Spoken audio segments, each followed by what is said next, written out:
ขื่อนของน้องเนี่ยเป็นเขื่อนแบบว่าโบราณหน่อยดิเขื่อนสมัยตะกี้นั่นแหละเปกันแล้วทั้งนั้นนี่เขาก็นิ่มๆถึงนะ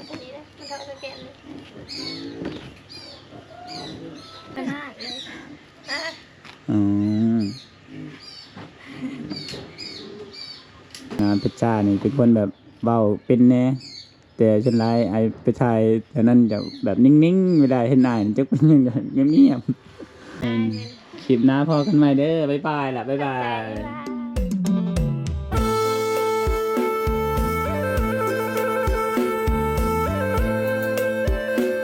ฝากไปชมคลิปน้องเพิ่นเด้อทุกคนเด้อให้กำลังใจต่อไปความฝันนี่อยากได้ยังอีกบัดนี้หลังทีมาซื้อคืนอ๋ออยากได้สังกะสีห้อง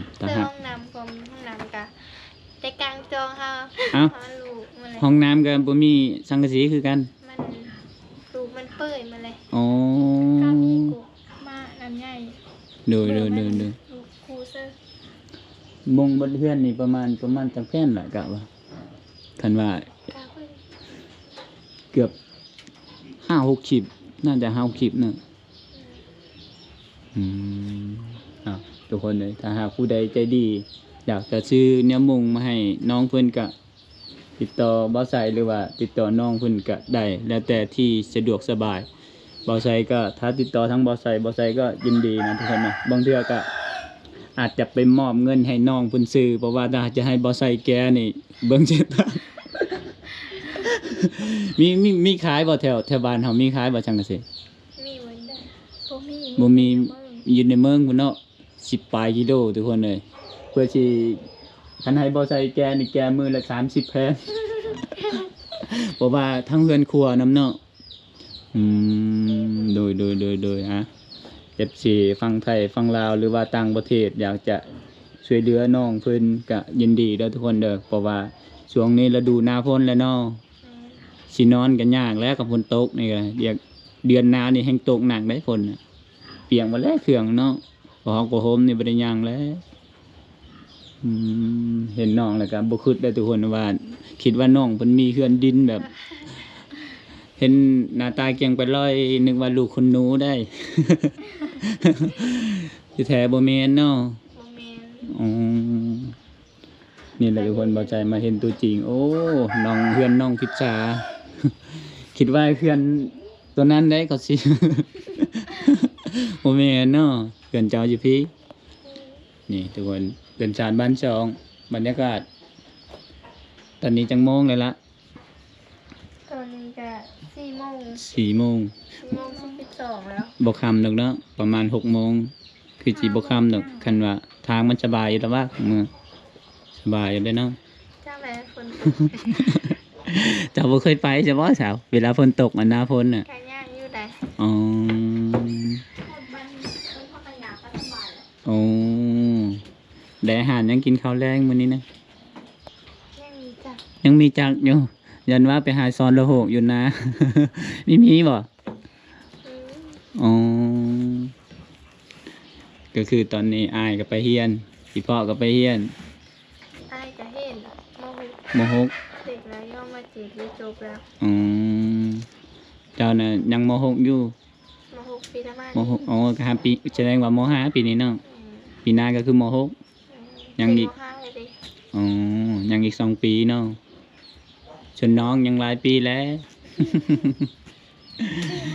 มีแต่แม่และเฮ็ดเวียกคนเดียวมีแต่นักเรียนเบิดเลิกเรียนกับซอยแม่คือกันเลิกโรงเรียนก็ออกหน้าซอยเวียกทุกคนอันนี้ก็คือเฮามาถ่ายวิถีชีวิตน้องเพิ่นได้มื้อนี้ก็เห็นน้องก็โอ้ยเห็นว่างามจังซี่ก็ขยันได้นี่เดี๋ยวโรงเรียนมาก็ไปช่วยเวียกช่วยงานอีกมื้ออื่นก็นำหน้าอีกแล้วเนาะดำบ่จะไปแซมนาคือเก่าไปแซมนาเนาะนาที่หวานแล้วมันคือประวานเบิดเลยเหรอแบบว่าจงไว้ดำแน่เนาะออกกำลังกายตักเฮ้อเลยจงไว้ดำนะเดี๋ยวไอจะมาเบิ่งตอนดำนะ ว่าจะเป็นนั่นเลยสาวผู้ไทยลำหน้าทุกคนนี่ก็บอกบ่ใส่ไปนั่นไปนี่เนี่ยตอนนี้บ่ใส่นี่สันฝนตก มื้อนี่เป็นมื้อแบบสุดยอดเลยเท่าที่เคยไปมาน่ะโอ้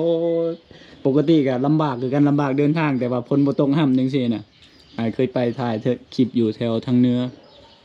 แต่ว่ามาเจอมื้อนี้ทางสบายแต่ก็ดินแดงนะทุกคนเนี่ยฝนตกระหว่างทางป๊าดเจ้าแล่นไวก็บ่ได้อีกกันลมอีกคันผู้ใดอยากเป็นเคยเขตนี้น่ะคิดให้ดีแล้วกันบ่ใช่ บ่ใช่แนะนำว่าคิดให้ดีเด้อ เนาะเวลาฝนตกนี่ออกเมืองยากเลยเนี่ยเนาะ เอามือยาก อ๋อเวลาออกเมืองก็ออกเมืองอาจจะพอได้แล้วเนาะ แม่น อืม แต่น้อยเด้อเฮามือมันเห็นเป็นน้ำจ้ะ อืมบ่เคยไปบ่ เคยไปอยู่ แต่ว่าโดน เดินๆอ๋อก็เรียกว่าปิดโรงเรียนแล้วไปหาเฮ็ดงานสิบ่มีบ่เพิ่นไปเนาะอยู่เฮือน ที่เคยเนี่ยเฮ็ดหน้าก็เฮ็ด อ๋อนากวางอยู่บ่ กว้างอยู่แต่ว่าปีนี้น้ำบ่ได้ดำหลายม่านเอาเลย อ๋อปีกายได้จักชอบ ประมาณ40ชอบปะ 70 80เต็ม 80เนาะกุ้มกินอยู่ดอกบ่มีคนเฉยฉันหลายผู้สาวก็บ่ค่อยได้กินข้าวดอก เอาหุ่นเนาะ อ๋อได้ ได้บ่อืมเพิ่นเด็กสำรองเนาะบ่แม่นสำคัญดอกสำรอง นี่มาเบิ่งน้องลินดาเพิ่นสิอุ่นข้าวตอนเร่งๆทุกคนบ่ใส่ก็เสียงก็อาจจะหายไปแหน่อากาศมันหนาวคืนน่ะนะน้องเพิ่นก็ขยันนะสองไอ้น้องนี่แม่เพิ่นก็ได้ลูกชายคนเดียวซ้ำลูกชายคนเดียวเนาะสองคนบ่อ๋อลูกสาวได้ซะสองคน สองใส่สอง อ๋อสี่คนเนาะนี่เป็นนักเรียนเบิดนี่อันนี้ก็สานบอลตั้งอันนะคู่น้ำเนี่ยทุกคนเลยเขื่อนของน้องเนี่ยเป็นเขื่อนแบบว่าโบราณเนี่ยทีเขื่อนสมัยตะกี้นั่นแหละสมัยปู่ของปู่บ่ใส่ก็น่าจะเกิดบ่ทันดอกช่วงนั้นบ่แม่นคนช่วงนั้นบ่ใส่ช่วงนี้ ถ้าผิดพลาดตรงใดก็จะดราม่าบ่ใส่เด้อทุกคนนะทุกคนอ้าวเปกันแล้วทั้งนั้นนี่ เอาก็แข็ง เขาก็นิ่มๆข้าวเหนียวหลายมื้อนี้นะจงใส่บ่มีแนวกินมื้อเว้นนี่นะบ่มีหน่อไม้บ่กินข้าวแรงกับหยังล่ะบัดนี้ มีเป็นผลไม้เหมือน อืมบ่มีบ่หน่อไม้ไปปลูกบ่ โอ้ อืม มันหลายสิไปหาหน่อไม้โห้ย อ๋อ หลายเลยคนโตก็นี้แหละสองสามมื้อ ดูเรียกว่าปลูกหน่อไม้จำไผตามนาบ่ได้ปลูก มีท่านโอ้มีทำไข่คือ ออกแล้วน่ะอายยังออกอยู่ เขาใส่ไม่เห็นเลย อ๋อเราจะต้องลงขุดหาคือว่าแล้วคันมันฝนตก2-3เทื่อแต่ว่าแถวบ้านอายก็หลายเทื่อแล้วฝนตกพี่ติดข้าวหลายได้บางหมู่บ้านนี่ติดข้าวจะบ่ค่อยหลายนะแต่ว่านี่แสดงว่า6คนก็6หน่วยเนาะ ติดข้าวหลายขนาด เราเช่น อืม ที่นั่นหรือว่า แมวเพิ่นก็หลาย3ตัว ระวังเด้แมวเอาไปเบิดเลยเนาะนี่อืม แม่ก็แยกกินนะ แนวมันดื้อก็ต้อง ดื้อก็สู้แมวค่อยบ่ได้ดอก แมวค่อยน่ะมันหายก็ข้างเนี่ยมันต้องได้ครบเด้ครบเฮาจนได้เด้อันนี้ใครมันบ่ครบ มันดื้อกบอยู่แหละ อืมอันนี้บรรยากาศตอนเร่งๆตอนนี้ก็จะเข้า6 โมงแล้ว5 โมงแล้วมั้ง ยัง ยังเนาะ จะห้อย5 โมง อ๋อ 4 โมง 5 โมงยัง น้องดินดาเป็นนึ่งเขานี่แหละผู้ใดมีลูกสาวหลายก็ใครแน่แม่ก็มาแต่เห็นหน้าก็ พักผ่อนแล้วให้ลูกสาวเฮ็ดขายแต่เดี๋ยวนี้บ่ได้ตักน้ำเนาะคือสมัยก่อนก็คือตักน้ำ นี่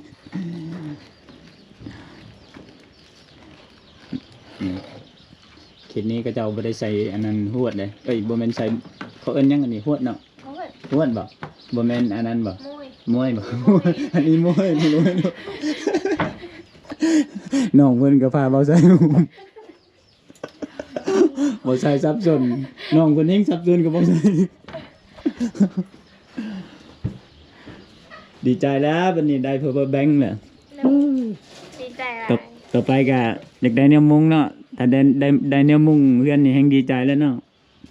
ก็มูลค่านี่น่าจะประมาณน่าจะเกือบล้านอยู่ทุกคนเลยเพราะว่าอันนั้นเล็กตะปูอีกเนาะนี่ประมาณหลักหมื่นเนาะทุกคนหลักหมื่นเนาะถือว่ารายเป็นว่าเป็นหมื่นเนาะ เพราะว่า11,000ว่ะ11,000นี่ซื้อแนวมุงนี่กับพ่อบ่ บ่ฮู้ประมาณบ่เป็น ประมาณบ่ปีนคือกันเนาะ11,000อันได้น้องลินดาประเมินเด้อ เผื่อมี FC เดี๋ยวไป FC ถามบ่ใช่ว่าประมาณเท่าใดบ่ใช่เดี๋ยวก็บ่ฮู้อีก เผื่อแบบว่าเขาใจดีเฮากับบ่ใช่ก็บ่ฮู้ดอกว่าเขาจะซื้อให้อะนะเผื่อแบบมีคนใจดีอยากจะช่วยเหลือเฮาประมาณหลักหมื่นนี่ก็โอเคแล้วเนาะถือว่าครึ่งหนึงแหละถ้าว่าบ่ยุบก็ถือว่าครึ่งหนึงแหละ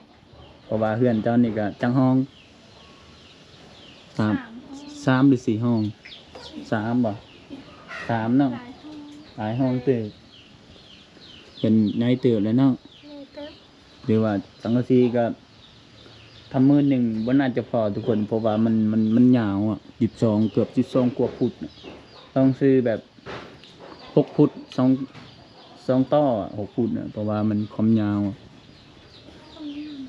ประมาณอยู่ 4ห้อง3ห้องความยาว เกือบ 20,000พุ่นแหละทุกคนเลยถ้าหากว่ามุงอ่ะสังกะสีนะถ้าจะเต็นเด่นนี่มันก็แพงขึ้นอีกเนาะบอกว่ามันหนาเด้สังกะสีเขาเป็นสังกะสียังสแตนเดร์ดบ่ที่ว่าตัวแบบยาวๆไปเลยเนี่ย น้องก็บ่ฮู้แน่ทุกคนบ่ใช่กับแนวมุงกับมันมีหลายแล้วอยู่พังลาวเนี่ยนะมันมีแบบตัวบางตัวหนา แล้วแต่ราคาเฮาสิเอาความยาวเท่าเลยหนาเท่าเลยความกว้างเท่าเลยมันมีหลายแบบทุกคนเลยแต่ว่าถ้าหาก FC อยากจะซื้อเดือนน้องจากครึ่งหนึงก็โอ้ยบ่ใส่ก็ดีใจนะเพราะว่าเฮากับอีพ่อก็เดี๋ยวนี้ก็ยังไปเรียนอยู่ในเมืองอยู่เนาะจนบ่มีเวลาไปหาเงินเลยเพื่อนคนอื่นนี่เขาก็มีเฮือนดินหมดแล้วเนาะยังเฮือนเจ้าคนเดียวแล้วเนาะที่ยังใส่เฮือนไม้อยู่นี่เรียนจบแล้วสิไปใช้บัดนี้เรียนต่ออีกบ่ แม่มีหูกันว่าบ่มีเงินเล่นนะ อ๋อคือคันสิไปหาเงินก็บ่มีคนเฮ็ดเวียกอีกอ๋อนี่ทุกคน คืออายกับเฮียนคือกันเนาะเอาเพื่ออนาคตกูแล้วเป็นแพทย์กูแล้วเฮียนเวียดนาม หลายคนได้จบเวียดนามมาก็บ่มีเวียกเฮ็ดก็มีหลายได้ เนาะบ่แน่บ่นอนเนาะบ้านเฮานี่ก็บ่แน่บ่นอนบ่แม่นว่าเฮียนแล้วมันก็สุขดีตลอดเนาะคือหมู่เฮานี่ก็จบเวียดนามไปเป็นเขาเอิ้นหยังเป็นแพทย์บ่เป็นอิหยังเป็นแพทย์เนาะบัดแล้วบัดว่าไปเฮ็ดเวียกอยู่ไทยอีกออกเลยบัดนี้ไปเฮ็ดเวียกอยู่ไทยได้เพราะว่ามันบ่ได้เงินเดือนน่ะเด้ทุกคนคือว่าง่ายๆว่ามันก็เจ้ามีแต่เฮ็ดเวียกอ่ะขณะเรียนจบเลยก็ยังไปเฮ็ดเวียกซื่อๆจำเป็นนักเรียน บ่มีเงินเดือนกินเนาะก็บ่ไหวแล้วบัดนี้แบบว่าครอบครัวเฮาบัดมีภาระเพิ่มขึ้นเรื่อยๆเนาะก็จำเป็นต้องออกไปเฮ็ดเวียกหาเงินเลี้ยงชีพทุกคนเลยหลายคนนะหมู่บ่าวไซนี่ก็เป็นครูก็ออกก็มีเป็นแพทย์นี่ก็ออกไปเฮ็ดเวียกอยู่ไสก็มีแบบรุ่นเดียวกันกับบ่าวไซนี่บ่าวไซนี่บ่ได้จบดอก ไปโตนตั้งแต่ม .6 หมู่เข้าห้องนี่เฮาพู้นแหล้วอยู่ตามถนนพู้นแหล้วนั่ง เฮียน1 2 3 4ไปแล้ว หักมาโรงเรียนชูมือ รุ่นได้นี่มาจะซื้อๆดอก1 2เนี่ยเห็นอยู่3 4เนี่ยไปแล้วสุดท้ายก็อ่านบ่เป็นแล้วบัดนี้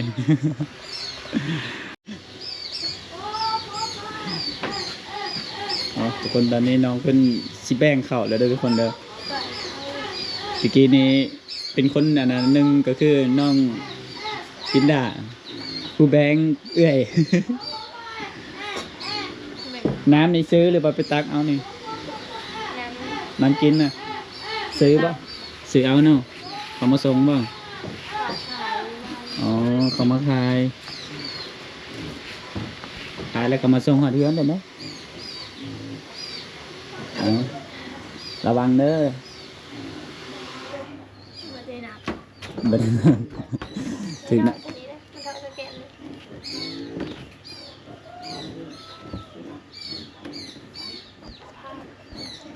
อีหยังอันนี้นะฮะ เอาอันนี้มันห้าเลยอ่ะ อ๋อ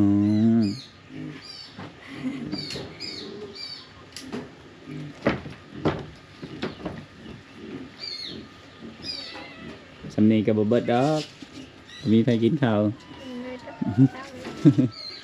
ผู้สาวเลยก็เอาหุ่นน้ำอดเข้าแล้ว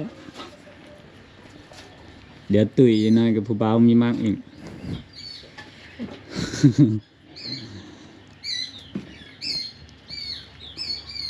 บ่จักไก่บ่จักนกเนาะ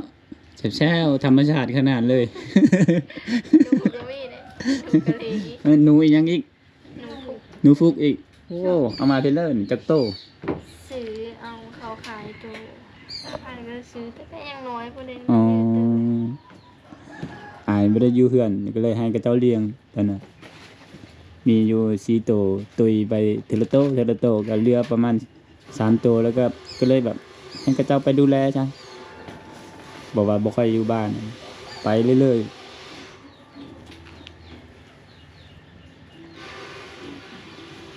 แสดงว่าความฝันนี่จะเปิดฟาร์มเลี้ยงหนูไปจัก บ้านเฮายังบ่มีเด้บ่มีไปแบบฟาร์มเลี้ยงหนูจังซี่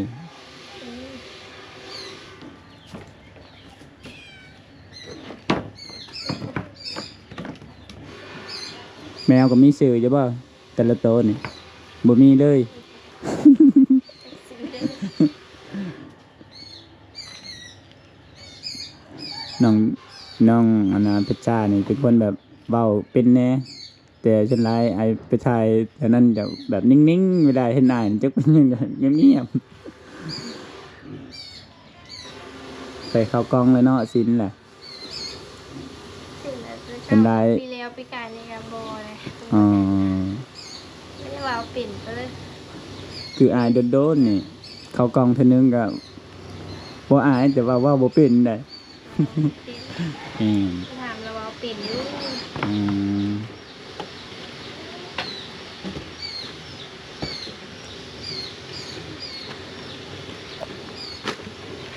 มาบ้านน้องนี่ติดหลาย มาทางเขตนั้นเนี่ยบ่ค่อยมีติดได้บางเทื่อบดบ้านนี่บดเฮือนนี่ก็มีติดเดียวก็มี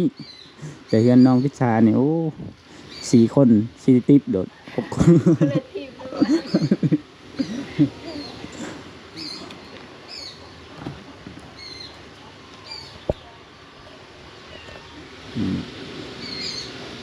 คือว่าบ่ใส่อันนั้นมันเต็มอันนั้นกระสอบนะ ไม่ทอดเลย อ๋อคนนึกว่าเป็นแบบนั้นอ๋อจะรูปมันขาด มันค่ะ ทุกคนวันนี้ก็จัดให้ตามคำขอ FC มาให้บอสใส่มาหาน้องพิซซ่าน้องอันนะลินดาเนี่ยบอสันบอใส่บอคือบ่ไปทางอาจจะผ่อนมื้อนี้ไปให้ละเด้อทุกคนเด้อฝนตกบอใส่นี่หนาวสั่นปับๆเลย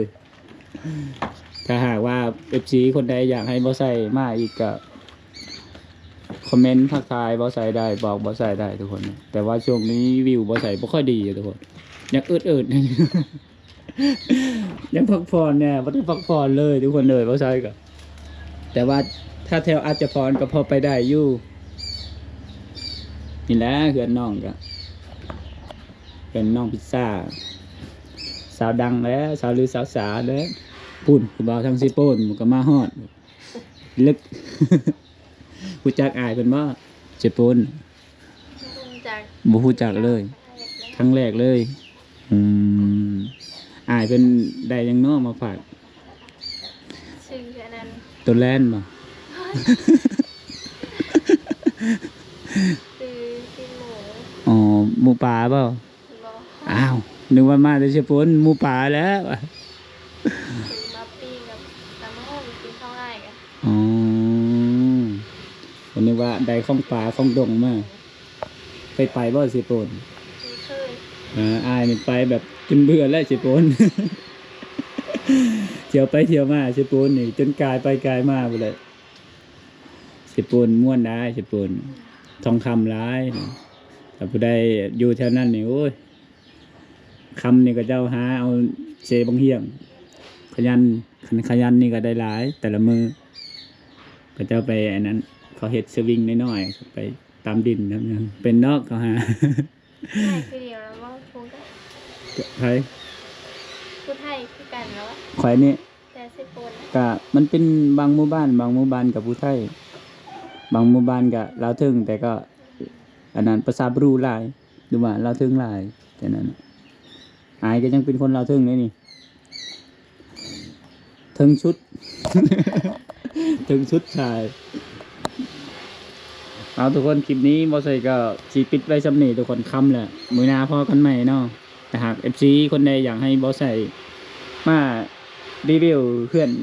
น้องเพชรจ้ากับดินดาก็คอมเมนต์บอกน้องขาดจังกะสีมุงอันน่ะยังห้องน้ำก็บุญแล้วอยากได้จังกะสีมุงห้องน้ำอีก มันโหมาแล้ว มันโทรมาแล้วแต่หากฝนตกก็คันจองแล้วเนาะ จองเขา โอ้ทุกคนเลยน่าสงสารน้องอีหลีทุกคนเลยเพราะว่าเพื่อนอื่นเขาก็ฐานะดีเนาะเพื่อนดินเบิร์ดติดกิโลติดแอร์และบางคนกันแต่ว่าเพื่อนเฮานี่บ่มีเนาะ บ่มียังเป็นเพื่อนแต่เก่าอยู่ อ๋อทุกคนหากผู้ใดใจดีก็ ติดต่อบ่าวใส่หรือว่าติดต่อทางน้องเพิ่นก็ได้ทุกคนเลยชื่อเฟซก็คือ เพศก็ได้